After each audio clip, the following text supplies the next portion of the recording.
Desa Sukasari, sebuah dusun kecil di lereng Bukit Jawa Tengah, menyimpan banyak cerita yang tak pernah keluar dari bibir penduduknya, kecuali dalam bisikan lirih menjelang maghrib. Salah satu cerita yang paling jarang disebut, namun paling banyak dirasakan, adalah soal warung angkringan Pak Wiryo. Lapak sederhana beratapkan terpal biru, berdiri tepat di bawah pohon beringin tua di ujung jalan. Pak Wiryo, lelaki berusia 60-an, dikenal sebagai sosok ramah, ringan tangan, dan tak pernah absen membuka lapaknya selepas azan maghrib hingga lewat tengah malam. Uniknya, meski angkringannya sederhana, pengunjungnya selalu ramai. Namun, sejak 2 tahun terakhir, ada satu pelanggan yang selalu datang. Dengan ritme yang sama, seorang musafir muda bertopi lebar, berjaket lusuh, dan sepatu bot hitam yang basah seperti habis melangkah dari hujan. Padahal malam itu kering. Musafir itu selalu datang tepat pukul 11 malam, memesan kopi jahe dan sego kucing sambal teri. Ia duduk di sudut kanan, dekat tong air, tak banyak bicara, dan menunduk saat disapa. Warga menyebutnya Mas Guntur, karena konon, setiap malam ia datang. Langit selalu berderak halus seperti ada petir jauh di pegunungan. Tak ada yang tahu dari mana ia berasal. Ia tak pernah bersosialisasi, namun tidak mengganggu. Pak Wiryo pun tak banyak bertanya. Yang penting, pembeli adalah rezeki. Sampai pada suatu malam, Seno, pemuda 22 tahun, yang baru saja kembali dari perantauan, mampir ke angkringan itu. Ia memperhatikan sosok Mas Guntur yang sedang duduk sendiri. Ada rasa tak nyaman di dadanya. Seno merasa pernah melihat wajah itu, bukan di dunia nyata, tapi di berita kecelakaan 2 tahun lalu. Kecelakaan maut di jalan lintas pegunungan korban. Seorang pria muda, musafir tak dikenal, ditemukan membeku di mobil rusak, dengan jas hujan dan sepatu bot hitam. Seno menelan ludah. Ia mencoba mengabaikan rasa dingin yang merayap di punggungnya. Tapi pandangan Mas Guntur yang akhirnya menoleh padanya, membuat darahnya beku. Wajah itu pucat, matanya seperti tak berkelopak, dan senyumannya terlalu lebar untuk wajah manusia biasa. Dan anehnya, tak ada satupun pengunjung yang melihat ke arah pria itu. Seolah hanya Seno yang menyadari keberadaannya. Saat Seno memberanikan diri bertanya pada Pak Wiryo tentang musafir itu, lelaki tua itu hanya menoleh perlahan, kemudian menjawab, "Mas Guntur tua. Nah, musafir itu sudah lama meninggal. Tapi, tiap malam, ia tetap mampir." Seno menatap kembali ke sudut tempat pria itu duduk. Kursinya kosong, tapi kopi jahe dan sego kucing sudah habis. Warung angkringan Bumina tetap buka setiap malam meski cuaca tak bersahabat. Bahkan saat angin dingin menusuk tulang menyapu desa, seperti biasa, menjelang pukul 8 malam, warung yang terletak di bawah pohon trembesi tua itu sudah dipenuhi pengunjung. Namun malam itu, satu kursi kayu tua di pojokan selalu dibiarkan kosong. "Jangan duduk di situ, ya anak, itu udah ada yang pesan," bisik Buminah lirih saat seorang anak muda hampir mendudukinya. Pemuda itu mengangguk pelan, bingung, tapi tak banyak tanya. Kursi itu memang aneh. Tak ada yang pernah melihat siapa yang duduk di sana.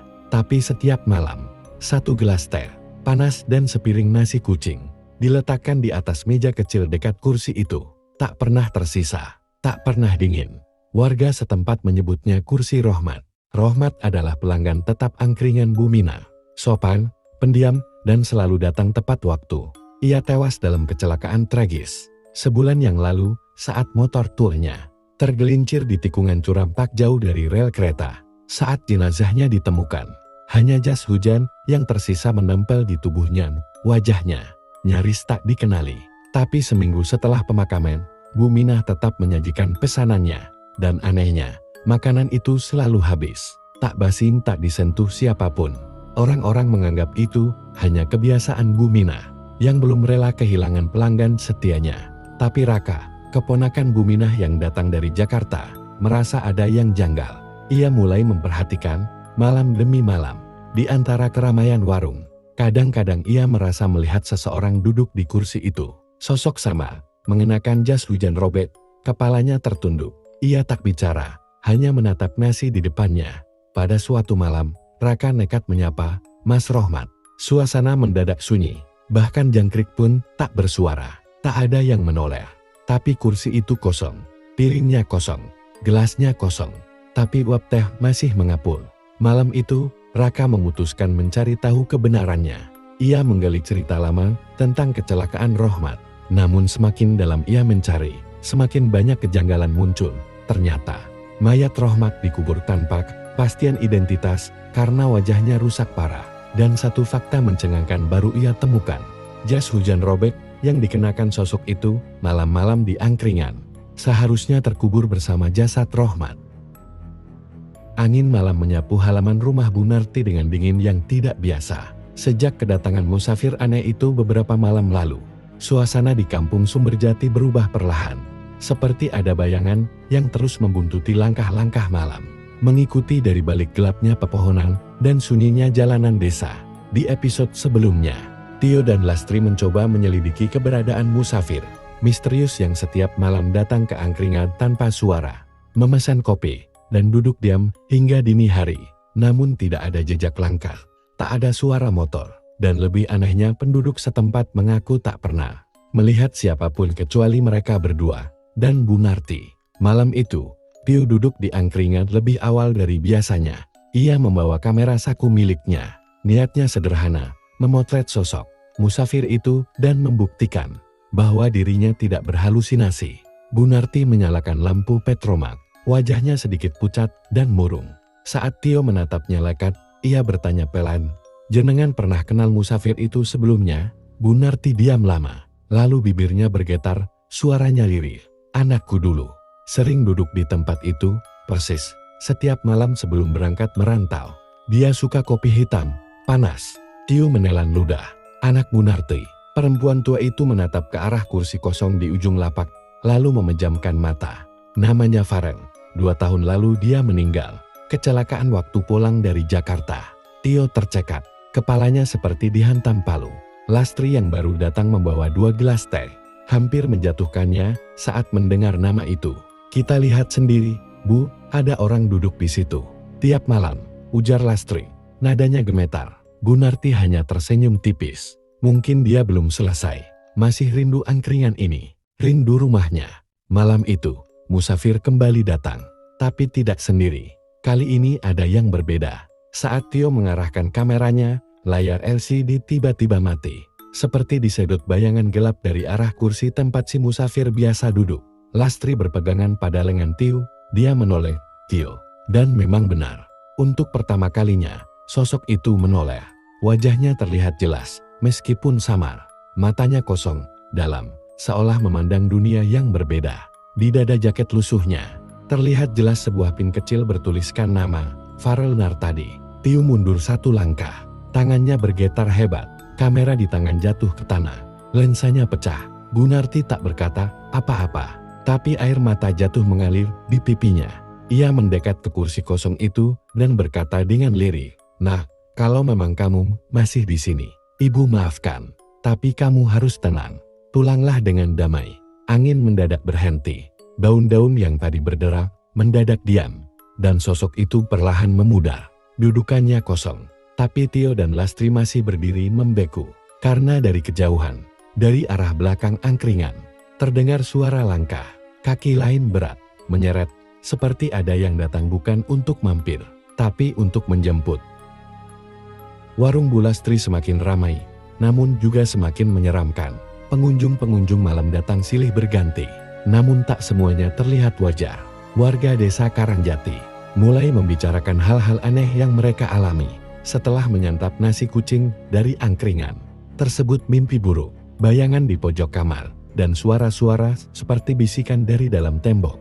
Malam itu, Tony datang kembali ke warung angkringan.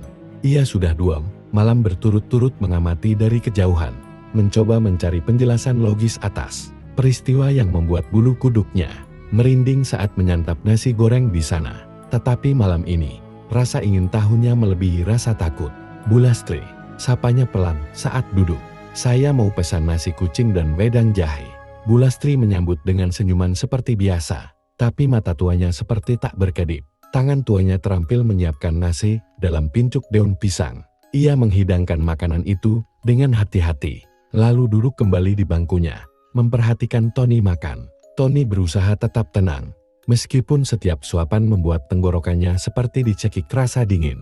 Ia memperhatikan sekitar, Tak ada pengunjung lain malam itu, hanya suara jangkrik dan gelagak air dari dandan yang tak pernah berhenti mendidih. Saat Tony hendak meneguk wedang jahe, ia merasakan sesuatu yang kasar di dasar gelas. Ia mengintip ke dalam. Ada sesuatu, sebuah potongan rambut kusut, basah, dan berdarah. Ia tersedak. Bu, ini apa? Bu Lastri tetap diam, matanya menatap kosong. Tapi dari arah belakang warung, terdengar suara seperti seseorang menangis. Tangisan pelan yang seolah keluar dari bawah lantai. Tony berdiri, refleks ingin pergi. Namun langkahnya dihentikan oleh seorang wanita berpakaian lusuh yang tiba-tiba muncul dari kegelapan. Wanita itu pucat, matanya hitam, dan kulitnya tampak membusuk. "Soto, buat aku." "Bu Lastri," bisiknya. Bu Lastri bangkit. "Silakan duduk, Deksri, hari ini kamu tamu terakhir." Tony menatap dengan ngeri. Nama Sri begitu dikenal gadis yang hilang beberapa minggu lalu. Terakhir kali terlihat makan di warung ini. Kini ia kembali, tapi bukan sebagai manusia. Tony berlari meninggalkan warung itu, napasnya terengah. Tapi sebelum ia benar-benar keluar dari area pasar, ia mendengar suara Bu Lastri yang menggema di telinganya. Bukan dari luar, tapi dari dalam kepalanya. "Kalau sudah makan di sini, jangan pernah kembali. Kau akan dijemput giliranmu." Tony tak pernah kembali ke warung itu. Tapi anehnya, 3 malam kemudian, tubuhnya ditemukan di sawah, dengan daun pisang melilit kepala dan tangan, seperti pincuk nasi kucing. Laras, gadis muda yang kini mengelola warung angkringan peninggalan neneknya, mulai dihantui mimpi-mimpi aneh, dan kejadian tak masuk akal sejak ia memutuskan membuka warung itu kembali. Dalam cerita sebelumnya, Laras mendapati dirinya duduk melayani pelanggan yang tidak pernah menyentuh makanan dan selalu datang saat malam mendekati tengah. Angkringan itu kembali hidup di malam hari. Lampu temaram menggantung dari kabel lusuh yang melintang di atas meja-meja kayu tua. Laras berdiri di balik gerobak, menyiapkan nasi kucing dan membolak-balik sate telur puyuh dengan tangan gemetar. Udara malam itu terasa lebih dingin dari biasanya, seperti ada embusan dari dunia lain yang menyusup masuk lewat celah warung yang terbuka. Jam menunjukkan pukul 23.47. Tiba-tiba terdengar suara sandal jepit menyeret aspal, pelan, teratur, mengerikan. Sosok itu muncul dari ujung jalan, mengenakan jaket suri gelap dengan tudung menutupi wajahnya. Ia berjalan langsung ke arah warung dan duduk di kursi kayu pojok, tempat di mana nenek Laras dulu biasa duduk diam dan memandangi jalan. "Teh panah," ucapnya dengan suara parau dan terdistorsi, seolah suara dari 2 orang yang tumpang tindih. Laras berusaha tetap tenang. Ia tuang teh dari teko, tapi tangannya gemetar hebat. Saat dia menyodorkan gelas, pria itu mengangkat kepalanya. Wajahnya, tidak, bukan satu wajah, tapi 2. Satu wajah menempel normal di bagian depan, tapi dari layar sebelah kanan, muncul wajah lain pucat, matanya terpejam, bibirnya bergerak-gerak meski tak bersuara. Laras mematung. "Lihat baik-baik," suara pria itu berat. "Kau sudah pernah melihat wajah ini kan?" Laras ingin berlari, tapi tubuhnya seperti ditahan angin.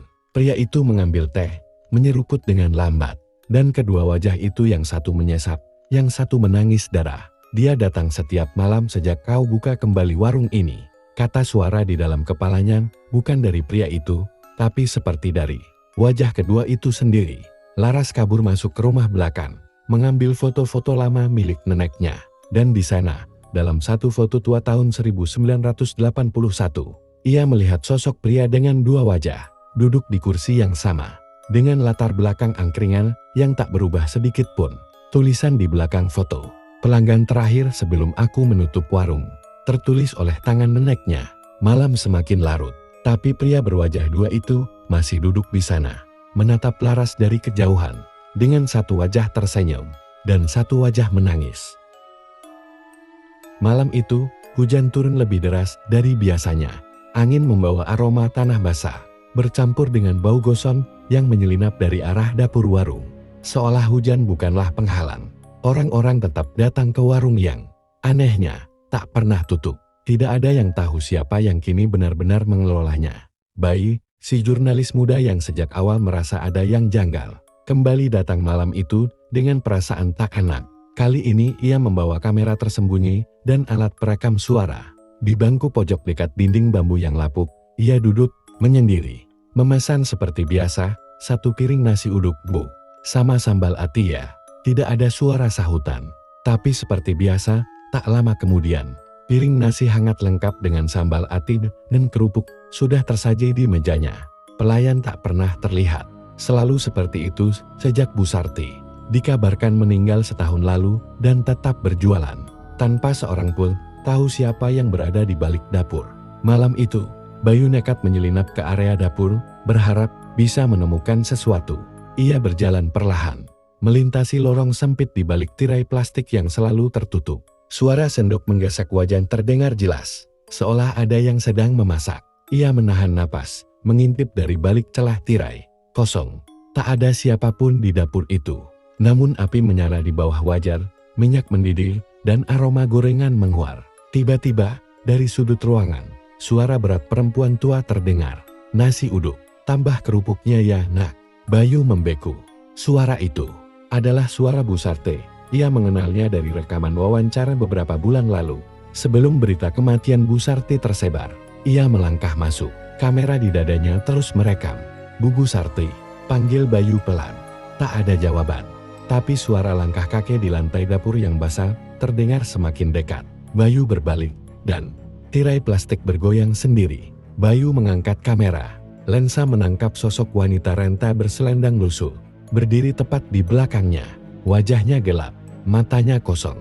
Tangan keriputnya menggenggam centong kayu berlumuran minyak hitam. Makan yang banyak ya nak.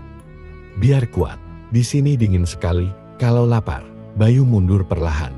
Kamera di tangannya bergetar. Ia mencoba berbicara. Bu ibu sudah meninggal. Tapi kenapa? Siapa bilang aku meninggal? Wanita itu tersenyum. Namun bibirnya tak bergerak. Suara itu muncul langsung di kepala Bayu, sebuah bisikan yang dingin, basah, dan menusuk tulang. Saat ia berbalik untuk lari, dapur itu telah berubah. Temboknya dipenuhi kain kafan tergantung, dan panci-panci di rak tampak berisi sesuatu yang bukan makanan. Bayu terhuyung, menabrak rak bumbu, menjatuhkan botol kecap dan sambal. Ia berhasil melesat keluar, napas terengat, wajah pucat. Namun begitu ia tiba di luar warung, hujan telah berhenti. Warung tampak sepi sunyi, seolah tak pernah ada aktivitas. Lampu padam, pintu tertutup, dan di mejanya tempat ia sempat duduk tadi masih tergeletak sepiring nasi uduk yang belum tersantuh. Sebuah suara tua berbisik di telinganya. Kamu juga mau dagang di sini? Apakah Bayu akan berhenti, atau malah kembali lagi untuk mencari bukti lebih dalam? Setelah kejadian di dapur itu, mereka tidak kembali ke warung selama 3 hari. Tapi mimpi buruk tak berhenti mengusiknya. Setiap malam, ia terbangun karena mendengar suara centong mengetuk wajan. Bau minyak jelantah menyelimuti kamarnya. Dan yang paling mengerikan, piring nasi uduk dengan sambal ate muncul dalam mimpinya, selalu dalam posisi yang sama. Seperti waktu ia duduk di warung. Bayu akhirnya kembali ke rumah kos temannya di desa Kalibuntu. Ia memutuskan untuk menyelidiki lebih dalam. Siapa saja orang-orang yang pernah makan di warung itu sejak kematian Bu Sarti. Ia mulai dari seorang sopir ojek bernama Pak Suro, yang biasa mangkal dekat masjid. Bayu menyodorkan rekaman suara samar dari dapur tempo hari. Pak Suro langsung memucat. Suaranya, itu Bu Sarti. Waktu saya pertama kali makan di sana, setelah beliau meninggal, saya pikir cucunya yang nerusin. Tapi makin lama, saya sadar. Gak pernah lihat siapapun keluar dari dapur itu. Ia melanjutkan sambil berbisik. Dulu, ada 5 orang yang sering makan di sana tiap malam.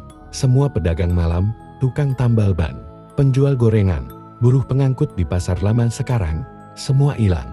Mas, satu-satu, enggak ada yang tahu mereka kemana. Bayu mencatat nama-nama mereka, lalu mencari tahu ke keluarga masing-masing. Semua keluarga mengaku hal yang sama. Mereka terakhir terlihat pergi makan malam di warung nasi uduk. Bu Sarti, tak ada yang pulang. Anehnya, laporan kehilangan mereka tidak pernah ditanggapi aparat setempat. Bahkan, data-data mereka perlahan hilang dari catatan desa. Seolah mereka tak pernah ada. Bayu kembali teringat wajah Bu Sarti, atau makhluk yang menyerupainya, yang berdiri di dapur itu. Lalu ia ingat satu hal ganjil, warung itu tak pernah kekurangan piring bersih. Meski tak ada yang mencuci. Dan tidak pernah habis stok sambal, nasi, atau lauk, meskipun tak ada pemasok. Malam harinya, Ia mencoba membuktikan teori gila yang menghantuinya.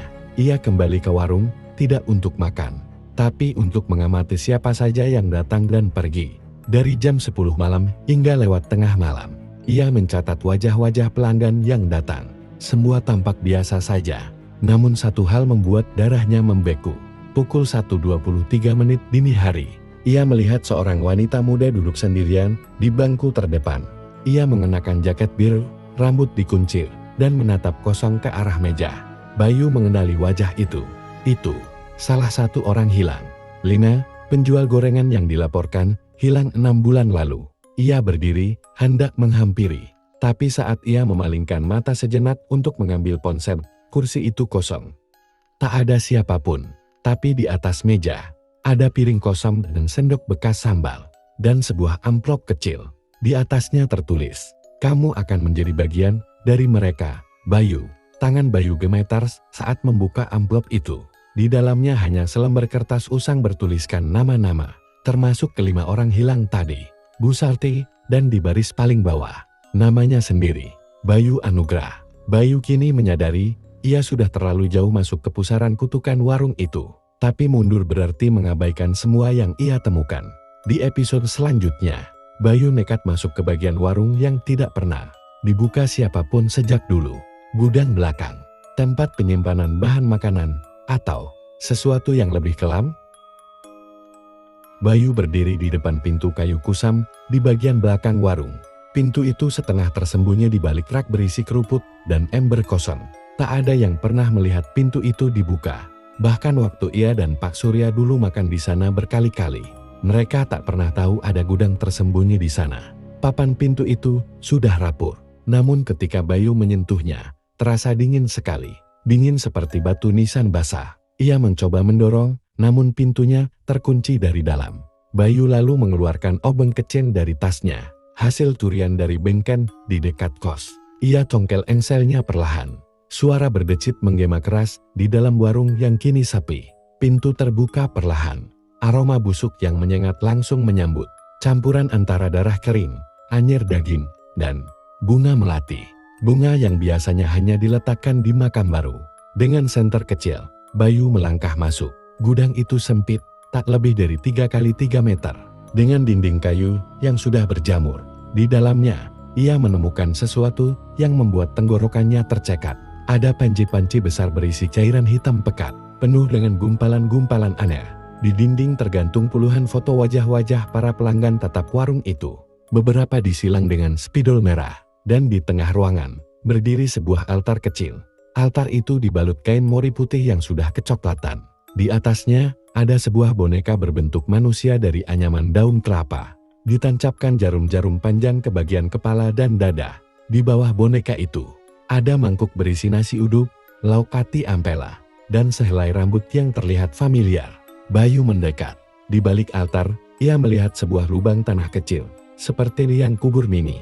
Ia jongkok dan menyorotkan senter ke dalam. Ada jasad manusia, masih utuh, mengenakan seragam SD. Bayu mundur panik, jantungnya berpacu cepat. Ia hampir menjerit, ketika dari arah belakang terdengar suara langkah kaki berat menyentuh lantai warung. "Kenapa kamu masuk ke sini?" Itu suara Bu Sarti, tapi bukan suara manusia. Lebih serak, lebih dalam, seperti suara dari bawah tanah. Bayu menoleh perlahan. Di ambang pintu gudang, berdiri sosok Bu Sartil. Wajahnya tidak seperti manusia lagi. Matanya hitam legan, bibirnya sobek sampai pipi, dan tubuhnya membusuk di beberapa bagian, tapi masih mengenakan baju daster batik yang sama seperti saat hidup. "Warung ini tak pernah kekurangan pelanggan," katanya sambil tersenyum mengerikan. Bayu mundur. Ia ingin lari, tapi mendadak lantai gudang itu menghisap kakinya seperti lumpur. Ia terperosok hingga ke lutut, lalu pinggang. Bu Sarti mendekat perlahan, membawa centong kayu besar, bukan untuk menyendok nasi, tapi seperti hendak memukulkan ke kepala Bayu. "Sekarang giliranmu," desisnya. Cakak, pintu gudang mendadak terbuka lebar. Sosok Pak Suro berdiri di sana, menyorotkan lampu senter ke wajah Bu Sarti. Cahaya terang itu membuat sosok Bu Sarti menjerit keras. Tubuhnya mulai meleleh seperti lilin terkena panas. Bayu berhasil menarik diri dari lantai yang menelan. Pak Suro menyeretnya keluar. dan mereka berdua menutup pintu gudang itu secepat mungkin. Mereka berdua terengah-engah, tapi Bayu tahu, itu belum akhir. Di balik pintu gudang, terdengar suara dentingan sendok dan wajan lagi. Dan di luar warung, pelanggan mulai berdatangan seperti biasa. Tak ada yang menyadari apa yang terjadi barusan. Malam itu, hujan kembali turun deras. Bayu dan Pak Suro duduk diam di dalam mushola kecil di samping warung. Pakaian mereka masih lembab, wajah pucat tak berwarna. Gudang sudah mereka tutup, disegel seadanya dengan tali rafia dan kayu triplek. Tapi aroma busuk dari balik dinding tetap merembes keluar. Bayu terus menggosok kedua telapak tangannya, berusaha menghilangkan rasa dingin yang entah berasal dari tubuhnya sendiri, atau dari sesuatu yang masih tertinggal di gudang tadi. Pak Suro, yang biasanya tegas dan tenang, malam ini tampak linglung. Dulu aku kira itu cuma mitos, Bayu, tapi ternyata semua cerita orang desa dulu benar. Bayu menoleh. Cerita apa? Pak Suro menarik napas panjang, sebelum akhirnya berkata lirih, tentang tanah pemakaman tur di bawah warung itu. Dulu, di tempat itu, ada makam anak-anak korban Pagebluk. Sebagian besar tidak dikubur dengan layak. Dan katanya, ada yang dikubur hidup-hidup. Bayu merinding. Ia teringat jasad kecil dalam lubang tadi. Bu Sarti, tanya Bayu. Bukan manusia lagi. Tapi dia masih butuh tubuh manusia untuk tetap bisa berjualan. Malam semakin larut. Mereka memutuskan untuk menyelinap ke belakang warung. Ingin memastikan gudang itu tetap terkunci. Namun langkah mereka terhenti saat melihat tungku dapur menyala. Seseorang sedang memasak di sana. Sosok itu membelakangi mereka, mengenakan daster batik. Tapi tubuhnya kini lebih tinggi dan kurus, seperti sudah dipanjangkan paksa. Suara mendesis keluar dari panci besar yang sedang ia aduk. Bayu dan Pak Suro tak bisa bergerak. Tiba-tiba, perempuan itu menoleh. Bukan Bu Sarti. Wajahnya adalah wajah gadis kecil yang mayatnya mereka temukan di gudang.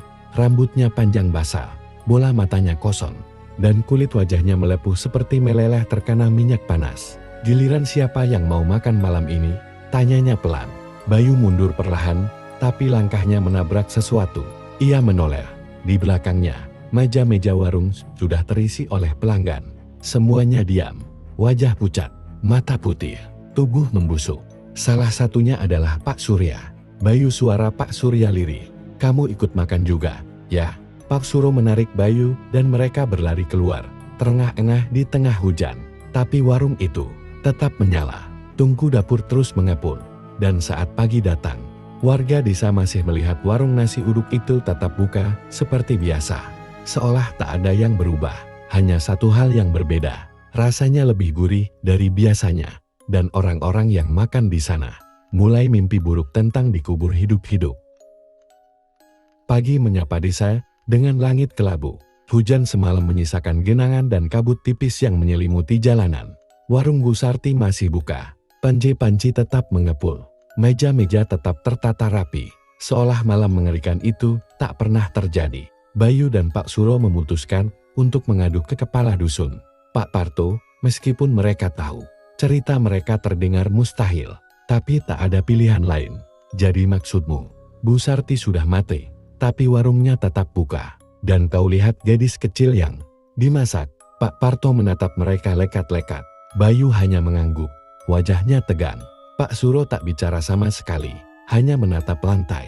Anehnya, Pak Parto tak tertawa, tak juga marah.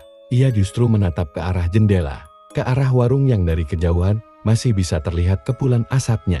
Aku pernah dengar cerita seperti ini, tapi kukira itu cuma kisah lama, gumamnya. Apa maksudnya, Pak? Tanya Bayu. Pak Parto membuka laci meja kerjanya. Ia mengeluarkan arsip desa yang sudah lapuk. Di dalamnya, terdapat foto hitam putih dari tahun 1950-an. Terlihat warung nasi di lokasi yang sama. Di pojok foto itu, berdiri sosok perempuan yang sangat mirip Bu Sarti. Tapi ini puluhan tahun lalu. Bayu membeku. Namanya bukan Sarti waktu itu. Dia dikenal sebagai Mbok Sumina. Setiap 20 tahun sekali, warung ini muncul kembali. Sama, tak berubah. Tapi setelah itu, akan ada yang hilang. Pak Parto menurunkan suaranya. Dulu, warga menyebutnya warung tumbal. Bayu dan Pak Suro saling pandang. Pagi itu mereka putuskan kembali ke warung bukan untuk makan, tapi untuk mencari tahu siapa saja yang makan malam sebelumnya. Namun saat mereka tiba, pemandangan di dalam warung membuat darah mereka membeku. Semua meja penuh oleh orang-orang yang dikenal. Pak Surya, Pak Darto tukang kayu, bahkan Bu Lilis, guru TK, semuanya duduk diam, menatap kosong. Mereka tampak hidup, tapi tubuh mereka pucat, tak bergerak, tak berkedip. Bayu mencoba mendekati Pak Surya. Pak, bisiknya. Pak Surya menoleh perlahan. Bibirnya pecah-pecah. Mata putihnya seperti terisi kabut. Kami sudah kenyang. Jangan ganggu. Pak Suro menarik Bayu mundur. Tapi saat mereka hendak keluar, suara kursi-kursi ditarik terdengar serempak. Para pelanggan itu berdiri bersamaan, menghadap mereka, menutup jalan keluar. Dan dari balik dapur, suara langkah kaki berat terdengar. Bukan langkah seorang perempuan, tapi bunyi kaki menyeret rantai. Bayu menoleh. Sosok besar muncul dari balik tirai dapur. Tubuhnya dibalut kain kafan yang kotor. Wajahnya hitam seperti arang, dan matanya meneteskan darah hitam pekat. Di tangannya ada piring berisi nasi uduk. Gantian kalian makan. Suaranya berat, dalam, dan seperti berasal dari liang kubur. Malam belum datang, tapi kegelapan sudah tiba lebih awal di dalam warung itu. Bayu dan Pak Suro terkunci di dalam warung. Para pelanggan yang seharusnya manusia biasa kini berdiri kaku. Wajah mereka tanpa ekspresi. Mata melotot menatap dua orang yang masih hidup di tengah mereka. Di belakang, sosok berjubah kafan itu mulai melangkah perlahan, seret-seret. Suara rantai yang terikat di kakinya menggores lantai kayu yang dingin. Bayu menarik Pak Suro untuk mundur. Tapi tiap langkah mereka diikuti oleh barisan pelanggan yang semakin mendekat. Tidak ada jalan keluar. Jendela dipalang kayu dari luar. Pintu terkunci. Tirai yang memisahkan ruang makan dengan dapur berkibar tertiup angin dari arah yang mustahil dari bawah tanah. Lantai ini, baunya aneh, desis Pak Suro sambil menunduk. Ia menekan lantai kayu dengan tumit. Bunyi kopong. Bayu paham. Ia segera menjatuhkan bangku dan menghantam lantai dengan kakinya. Lantainya raput, sudah lapuk. Beberapa papan patah memperlihatkan ruang gelap di bawah warung. Tanpa berpikir panjang, mereka melompat masuk ke dalam gelap itu. Hanya bermodal senter ponsel Bayu yang sudah tinggal 5%. Di bawah warung itu, bukan tanah biasa. Ruangnya luas, menyerupai lorong tua dari batu. Di dinding tergurat ukiran kuno wajah-wajah manusia dalam posisi tersiksa. Beberapa dengan mulut terjahit, mata dicungkil, dan tangan direntai. Bau amis dan dupa membaur menjadi satu. Ini bukan warung, ini altar, teriak Bayu nyeri. Di ujung lorong, mereka menemukan altar batu dengan wadah tembikar berisi potongan.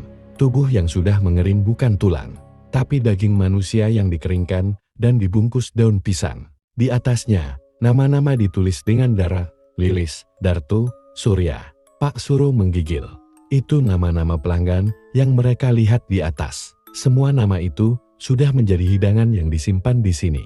Lalu dari dalam altar, terdengar rintihan lirih. Mereka saling pandang.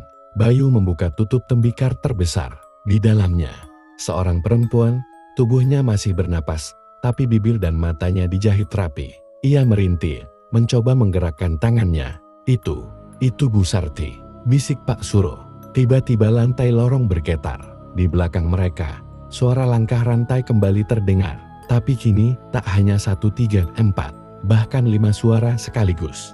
Senter ponsel Bayu meredup, dan dalam detik terakhir, sebelum gelap total, ia melihat jelas, dari dinding-dinding lorong, tubuh-tubuh lain mulai merangkak keluar. Mereka tak punya wajah, hanya lubang menganga, dan gigi yang tumbuh liar. Mereka haus, mereka lapar, dan mereka belum pernah mencicipi manusia yang masih hidup. Lorong bawah tanah itu kini gelap total. Senter ponsel Bayu mati. Suara nafas Pak Suro terdengar memburu. Di sekitar mereka, langkah-langkah berat dengan rantai menggaung mendekat. Sosok-sosok tak bernama itu merayap dari dinding, bergerak lambat tapi pasti. Bayu, kita harus keluar dari sini, sekarang. Desis Pak Suro. Bayu tak menjawab. Ia tengah membuka ikatan jahitan di wajah Bu Sarti dengan pecahan keramik altar. Perempuan itu menggeliat, air matanya mengalir deras. Setelah berhasil membuka jahitan mulut, Bu Sarti terisak pelan, lalu berbisik nyaris tak terdengar. Bakar altar. Sebelum mereka menutup pintu dunia ini, Pak Suro paham lebih dulu. Ia menarik kain dari atas altar, mengungkapkan rangkaian dupa, kain kafan. dan sisa minyak tanah yang masih menetes dari wadah tua. Dengan gemetar, ia membakar ujung dupa itu. Nyala kecil muncul. Tapi justru saat api mulai menyala, makhluk-makhluk itu mengamuk. Dari kegelapan, mereka melompat bukan untuk menggigit atau mencakar, tapi untuk memadamkan api. Mereka melolong seolah nyala api itu menyiksa eksistensi mereka. Bayu menjerit, mendorong altar agar roboh. Bersamaan, Pak Suro menendang wadah minyak ke arah api. Bar, ledakan kecil menggelegar. Disusul api yang membesar dan menyebar ke seluruh sisi lorong. Suara jeritan memenuhi ruangan itu. Bukan dari satu makhluk, tapi lusinan bahkan ratusan. Satu persatu dinding lorong mulai runtuh. Batu-batu jatuh dari langit-langit. Tanah mulai terangkat. Dari atas, suara retakan kayu terdengar. Warung itu mulai ambruk. Lari, Bayu. Pak Suro menggendong Bu Sarti dan menyeret Bayu ke arah tangga darurat kecil yang tersembunyi di balik rak berlumut. Dengan napas tersengal, mereka naik dan muncul di belakang warung. Di tengah semak belukar, warung nasi uduk itu terbakar habis. Api menjilat atap, lalu amblas bersama seluruh bangunan ke dalam tanah. Beberapa warga yang mendengar ledakan mulai berdatangan. Mereka melihat Bayu, Pak Suro, dan Bu Sarti penuh luka, arang, dan darah kering. Tapi masih hidup. 3 hari kemudian, di siaran berita lokal, terliput kejadian aneh. Tanah longsor misterius mengubur warung tua. Namun, yang paling membuat geger adalah laporan medis dari rumah sakit daerah. Bu Sarti seharusnya sudah meninggal sejak 2 tahun lalu, lengkap dengan surat kematian dan hasil visum. Namun kini, ia masih hidup, tak bisa bicara banyak, tapi matanya selalu menatap kosong ke arah tanah. Bayu dan Pak Suro memilih pindah ke kota, tak pernah lagi menyentuh nasi uduk, tak pernah lagi berbicara tentang malam itu. Dan warung itu tidak pernah ditemukan reruntuhannya. Beberapa warga bersumpah, pada malam tertentu, terutama malam Jumat Kliwon, mereka masih mencium aroma nasi uduk hangat dari arah semak belukar. Dan kadang, mereka melihat sosok berjubah putih, berdiri di tempat warung dulu pernah berdiri. Menunggu pelanggan, menunggu kamu.